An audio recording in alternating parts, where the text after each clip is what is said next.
Hi, this is Paul Balser, Balser. How are you? This is my audition tape for Top Shots. It's a reality TV show that's going to get shot on the West Coast this spring by Pilgrim folks. And I spoke to Josh on the phone, and he said, do a good show. So here I am. I'm a lifetime shooter, anything from big game safari in Africa to upland quail and bird hunting here on the eastern seaboard. And I'm also one of those pistol guys. That's my Ames, who's one of my shooting partners. Ames and I have had great fortune to go to Africa, Argentina, South Georgia, North Dakota, which is really scary this time of year. And the truth is, my life revolves around shooting sports. You'd never know it based on looking at me in full battle gear like this. I work for an investment bank. I'm a professional liar by trade. However, all that really does is generate enough income for me to actually do what I really want, which is be with probably my 6 best friends and my 2 dogs and go hunting. I've taught both of these kids how to shoot, and part of this whole thing is really passing it on.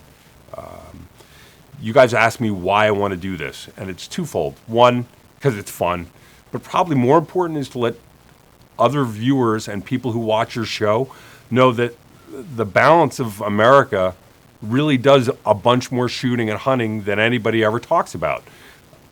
I'm a normal guy. I wake up, I pay my taxes, I'm married, I got kids, but this is what I do as a hobby.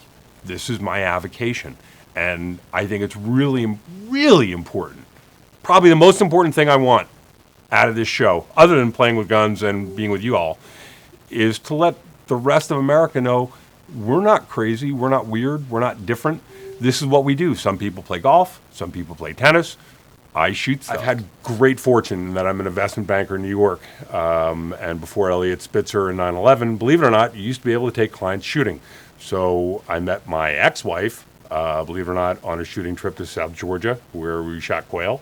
The good news is I'm still friends with the guys that I shoot with, and the bad news is I still pay my ex-wife money. One of my clients, who I'm actually going to shoot with tomorrow, as I told Josh, got drunk at a Ducks Unlimited dinner and said, hi, I think I have to go to Africa on safari. The good news is I'm going. The bad news is because I pay you, Paul, $1.5 million a year, you have to go with me. So how do we get your boss on the phone?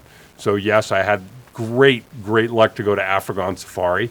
And that's a whole nother story. It was pointed out to me that I probably look a little formal right now. This is not how I look in the normal world. This is just what I do to dress up to go get money so I can do shooting. See these shoes? They're functionally worthless for almost anything I do other than getting money.